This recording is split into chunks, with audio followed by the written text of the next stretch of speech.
حصے کے شروع سے لائن نمبر 1 سورۃ اعراف کی آیت نمبر 128۔ اعوذ باللہ من الشیطان الرجیم، بسم اللہ الرحمن الرحیم۔ قالوا أوذينا من قبل أن تأتينا ومن بعد ما جئتنا، قال عسى ربكم أن يهلك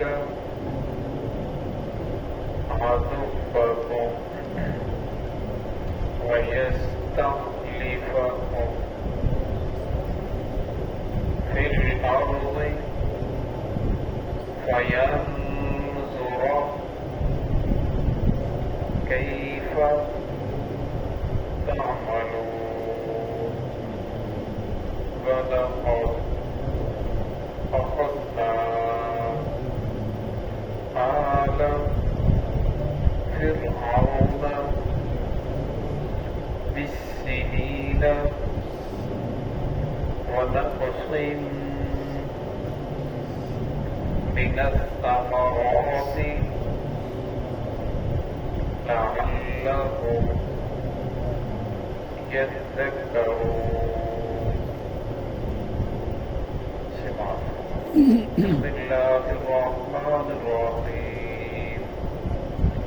قالوا أوذينا من قبل أن تأتينا ومن بعد ما جئتنا، قال عسى ربكم أن يهلك عدوكم ويستخلفكم في الأرض فينظر كيف تعملون، ولقد أخذنا آل فرعون بالسنين ونقص من الثمرات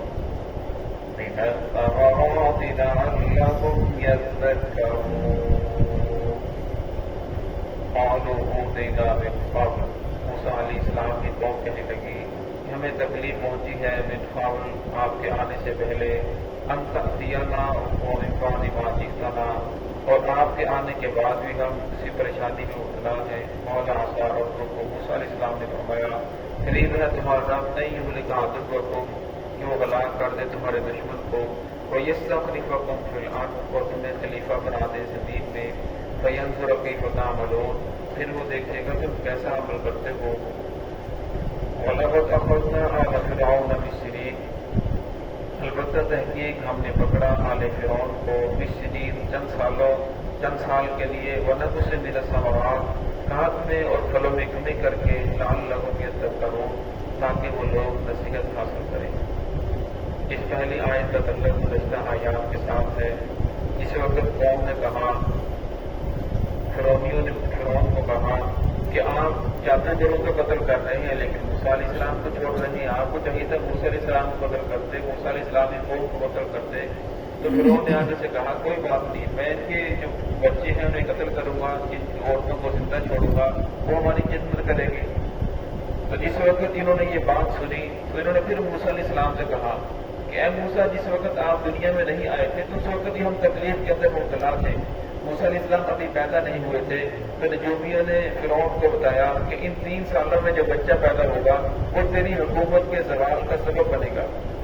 اور جو فرعون تھا یہ 14 سال کی عمر میں بادشاہ بنا تھا باپ کے فوت ہو جانے کے بعد، اب یہ بڑا پریشان ہوا کہ مجھے کیا کرنا چاہیے۔ تو اس نے پولیس مقرر کی، عورتوں کی بھی مردوں کی بھی، کہ جہاں بھی بچہ پیدا ہو، حمل ہو، تو آپ نے اسے قتل کر دینا ہے۔ تو بچہ پیدا ہوتا تو پیدا ہوتے ہی اسے قتل کر دیتے۔ شاہ عبد العزیز محمد دہلوی رحمۃ اللہ علیہ لکھتے ہیں کہ ان 3 سالوں میں اس آدمی نے 12,000 بچے قتل کروائے اور 90,000 عورتوں کے حمل گرائے۔ کہ بہت زیادہ اس نے ظلم کیا. بچہ پیدا ہوتا والدین کے سامنے فوراً اسے وہی ذبح کر دیتے. تو یہاں یہ لوگ کہنے لگے کہ آپ دنیا میں نہیں آئے تھے تو اس وقت بھی ہمارے ساتھ یہ ظلم ہو رہا تھا. اب آپ دنیا کے اندر آ گئے تو اب یہ کہتا ہے کہ میں ان کے بچوں کو قتل کروں گا, عورتوں کو زندہ چھوڑوں گا, کہ آپ کے آنے کے بعد بھی لہٰذا ہمارے مسائل تو نہیں بدل رہے, ہماری جو تکالیف ہے وہ تو اسی طرح ہے, ہمارے اوپر تو آزمائش ہی آزمائش آ رہی ہے. اور جب انسان اللہ کی ذات سے دور ہوتا ہے پھر وہ اس طرح کی باتیں کرتا ہے کہ میرے تو حالات ہی سدھر نہیں رہے, میرے اوپر تو مسائل ہی مسائل پریشانی آ رہی ہے. اب گزشتہ آیات کے اندر دیکھیں کہ جس وقت وہ جادوگر تھے 72,000 جنہوں نے موسیٰ علیہ السلام کا کلمہ پڑھا, صبح کو تو مقابلے کے لیے آئے تھے, لیکن جب شام کو سمجھ آ گئی تو انہوں نے اپنی موت کو زندگی کے اوپر ترجیح دی, موت کو کامیابی سمجھا اور موسیٰ علیہ السلام کا دامن نہیں چھوڑا. اصل کے اندر ان کا ایمان مضبوط ہو چکا تھا, اور جب انسان کا ایمان مضبوط ہو جاتا ہے پھر انسان کے اوپر جب حالات آتے ہیں وہ اور اللہ کی ذات سے جڑتا چلا جاتا ہے کہ یہ میری کسی کمی کی وجہ سے ہے, میری کسی غلطی کوتاہی کی وجہ سے, وہ اور اللہ کی ذات کے قریب ہوتا ہے. اور جب فرمایا انسان کا اللہ کی ذات سے تعلق نہیں ہوتا, جب اس کے اوپر مصائب آتے ہیں, حالات آتے ہیں, تو فرمایا پھر اللہ کی ذات سے وہ اور دور ہو جاتا ہے, گلے شکوے کرنے لگتا ہے کہ میرے تو حالات ہی درست نہیں ہو رہے, میرے اوپر فلاں پریشانی ہے, ایک ختم ہوتی ہے دوسری آ جاتی ہے. حالانکہ وہ اپنے اعمال کی طرف نہیں دیکھتا کہ ہو سکتا ہے میرے اعمال کے اندر کچھ خامی ہو جس کی وجہ سے میرے اوپر اللہ رب العزت کی پکڑ آ رہی ہے. تو یہاں بھی فرمایا ان لوگوں نے, لیکن موسیٰ علیہ السلام نے ان کو دلاسا دیا کہ کوئی بات نہیں, کون آسان ربکم, قریب ہے تمہارا رب, نہیں ہونے کا عدوکم, وہ ہلاک کرتے تمہارے دشمن کو, وَيَسْتَخْلِفَكُمْ فِي الْأَرْضِ, اور تمہیں زمین کے اندر خلافت دے دے. اللہ کے لیے تو کوئی مشکل نہیں ہے جب زمین کا مالک اللہ رب العزت کی ذات ہے, باقی جتنے بھی وارث ہیں یہ عارضی وارث ہیں, عارضی مالک ہیں, تو ہمیں اللہ کے لیے مشکل نہیں ہے. لیکن شرط یہ ہے کہ تم لوگ فرما برداری کرو, تم خود سی تناسب پر آ جاؤ, خود اطاعت کرنے والے بن جاؤ. لیکن جو تھے بنی اسرائیل بڑی ہٹ طرف قوم تھی, اپنے نبی کی بات کے اوپر اعتماد نہیں کر رہے تھے, اور وہ بار بار یہی کہہ رہے تھے. ابو علیہ السلام نے پھر فرمایا کئی فتح عملو, پھر اللہ رب العزت دیکھیں گے تم کیسا عمل کرتے ہو. اور اس آیت کے اندر ہمیں یہ سبق مل رہا ہے کہ ہر انسان کو پہلوں کے حالات دیکھ کر اپنے حالات کا اندازہ کر لینا چاہیے کہ پہلے لوگوں کے کیسے حالات تھے, ان کے اوپر اللہ رب العزت کی رحمتیں برسی یا اللہ رب العزت کی پکڑ آئی, اور میرے حالات کیسے ہیں, اب میں کیسی زندگی گزار رہا ہوں. اور جب انسان اس کا جائزہ لیتا ہے تو پھر آنے والا دن بہتر ہوتا چلا جاتا ہے. اور کچھ نہیں, انسان اپنے وجود کے اوپر اختیار رکھتا ہے, ہر انسان کو اپنے وجود کے اوپر اختیار ہے. تو ہمیں انسان اپنے وجود کے اوپر اللہ رب العزت کے احکام محمد رسول اللہ صلی اللہ علیہ وسلم کی سنتوں کو نافذ کرنے کی کوشش کرے, اور اپنے وجود کے اوپر تو نافذ کر سکتا ہے. اور جب ہر انسان اپنے آپ کو درست کرنے کی کوشش کرے گا پھر ہاتھ آنے والا دن بہتر سے بہتر ہوتا چلا جائے گا. وَلَقَدْ أَخَذْنَا آلَ فِرْعَوْنَ, فرمایا پھر ہم نے پکڑا آل فرعون کو بِالسِّنِينَ, چند سال, وَنَقْصٍ مِّنَ الثَّمَرَاتِ, پھلوں کے اندر کمی کر کے, لَعَلَّهُمْ يَذَّكَّرُونَ, تاکہ وہ نصیحت حاصل کریں. جب اللہ رب العزت بندوں کو سمجھانا چاہتے ہیں تو پھر بندے کا بعض اوقات اسی پریشانی آ جاتی ہے, مالی نقصان ہو جاتا ہے, جانی نقصان ہو جاتا ہے. اس طرح دیکھ لیں اس مرتبہ گندم جو تھی اور جو مونجی تھی تو ہر طرح سے اس کی حفاظت, پانی بھی اچھا ملا, لیکن اس کا جان بہت کم ہوا. اس طرح گندم کا بھی اس کا جان بہت کم ہوا, اس کا جو وزن ہے کم نکلا. اور میں یہ اللہ رب العزت کی ناراضگی کی دلیل ہے.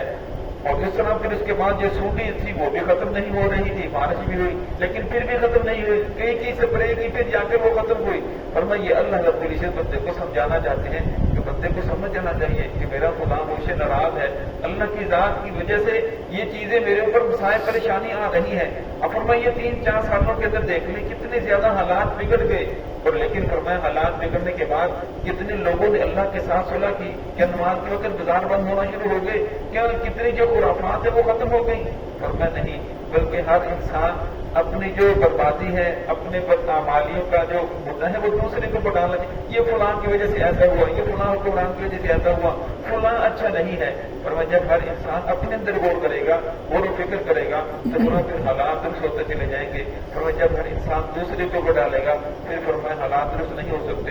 یہاں بھی اللہ نے شاہ فرمایا کہ پھر ہم نے آل فرعون کے اوپر ایسے چند سال نازل فرمائے کہ ان کے اندر سالی تھی, ان کے پاس مال و دولت ختم, پھلوں کی کمی, مہنگائی بہت زیادہ, اشیاء موجود لیکن خریدنی نہیں جا سکتی. تو فرمایا یہ اس لیے کیا تاکہ یہ لوگ لعلکم یذکرون، تاکہ یہ لوگ نصیحت حاصل کریں، لیکن وہ لوگ نصیحت حاصل کرنے کے بجائے الٹا بگڑتے چلے گئے، جس کی وجہ سے اللہ رب العزت کی پکڑ آئی، جس کا تذکرہ